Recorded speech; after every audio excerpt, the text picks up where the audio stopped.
Ministers, our special guests, it is yet another day on this platform. Basically, what we are trying to achieve, or what we are trying to do, is just to say as much as possible, as many times as possible, what this government of Goodluck Jonathan has been doing in the last 3.5 years or so. Many people have said many things. Some have even said they are clueless, they are sleeping in the villa, they are not doing anything. When you say a government is clueless, a government that has a man like Akinwumi Adesina as the Federal Minister of Agri is clueless. A government that has a distinguished, very accomplished gentleman, a man that also wanted to be president of this country, and he did so well in his campaign, the President Minister of Education. Does it look like anybody clueless? Or the young lady there, my sister, the Minister of State of Agri, or Mrs. Okojo-Iweala, or Akin-Aganga, or who are the people who are clueless in this administration? The only answer is that it is the clueless people who are using their own definition to define others, chasing after shadows that do not exist. Now, I want to tell you two things here, just two things, because today really is not my day. Akin is bustling, and I've tried to restrain him. I won't tell you the number of minutes, but we have fought, but I will sit, once he gets up, I will sit here so I can drag him, when it's going too far. Now, people do not also know the responsibilities of government. There are 3 tiers of government in this country by our constitution. There's a federal government, there's a state government, and there are local governments.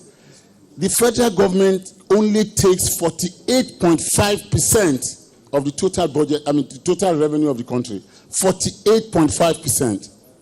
Another 48.5% is taken by all the states and the local governments put together. But everybody puts their eye, it is right, on only that is where it is wrong. It is right to put your eye on the federal government, but it is wrong to put your eyes only on the federal government. Because the share of the money for development and administration is equal. The federal government takes 48%, the states and the local governments take 48%. And out of the federal government shares, about 15% goes for foreign affairs and military, which the states do not bear any responsibilities for. Among the things that the states are doing, the federal government still takes some share. We are into secondary school. In some cases, there's intervention at the primary school levels. But also, some people want us to make us to believe that the only testimony of performance of this administration is insecurity. That is not true. That cannot be true. I have said it before, and I'm saying it again. When this insurgency was at its highest level, almost 13 states of the Federation were involved in it. But the government, this government was totally unprepared for the insurgency. Nobody prepares for insurgency. And yet, insurgency is a guerrilla warfare. It is an extremely difficult thing to contain. America, with all their power, with all their resources, were in Iraq for upwards of about 5 or 6 years with over 400,000 soldiers, boots on the ground. And yet, see, Iraq till today is still the way it is. So, this is a new menace that has inflicted the world, and, we are getting our share of it, but the government is coping very well with it. We have a misfortune that some of our girls have been taken. It is a national misfortune. It's a national tragedy. And we are all moved, we're all very concerned about it. Yes, indeed, some ceasefire agreement was announced some time ago, but it was at the instance of the insurgents. What the president has demonstrated today is that he said all options are on the table, including peace, including dialogue. So when the insurgents call for dialogue, how can anybody blame the government for attempting to have dialogue with insurgents? If it doesn't work out, that is not the fault of this government. That is actually in the nature of insurgents, because they are factionated. They are, the line of command is difficult to define. It is befuddled. Sometimes you don't even know who you are talking to. This government's capability and performance cannot solely rest on the outcome of the insurgents in Nigeria or insurgency in Nigeria. There's agriculture, there's education, there's health, there's infrastructure, there's social development, there's economy. These are the component parts of the administration of any country. So you cannot take the results of insurgency or the war we are fighting as the only testament to assess a government. It is not right. It is wrong. And even if you do, on the scale of average, this administration is doing very, very well. And it is my belief that in due course, we will still overcome this menace of insurgency by the grace of God. These gentlemen and ladies are here today to disprove those who said they are sleeping in the Aso Rock.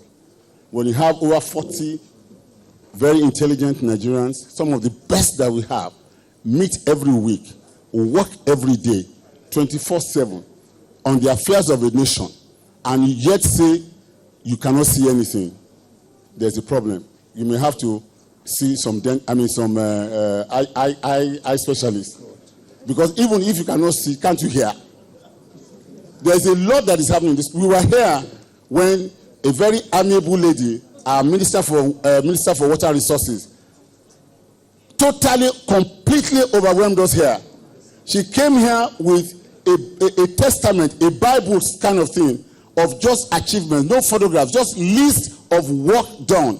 Somebody called from Pakistan and said, if this is the only thing that this government has achieved, then they have done something. And that is just one ministry. I don't want to waste your time. I have a problem about talking. Can I respectfully call the Honorable Minister of Agriculture, and that you should please listen to me when I say it is enough. We have all had a dose and a bite of the cassava bread, and it is fantastic. Honorable Minister of Agriculture. Thank you very much. Are the slides up? Great. First and foremost, let me greet you all this morning. It's a delight to be here. You want cassava bread? First, let me say I'm delighted to be here today at this Public Affairs Forum. I must say that as a public officer, I am very, very proud indeed to be working for President Goodluck Jonathan.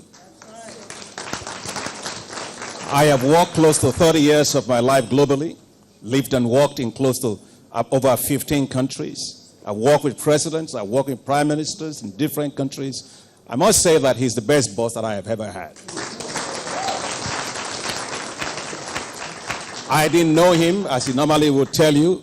I never met him, never discussed with him. He simply heard about what I was doing, and he gave me a call to come back to Nigeria to offer my share towards transforming this beautiful country. It just tells you the kind of person that you have. A totally detribalized Nigeria, a president that's very focused on doing the right things. It's not easy to do the right things, but the right things have to be done.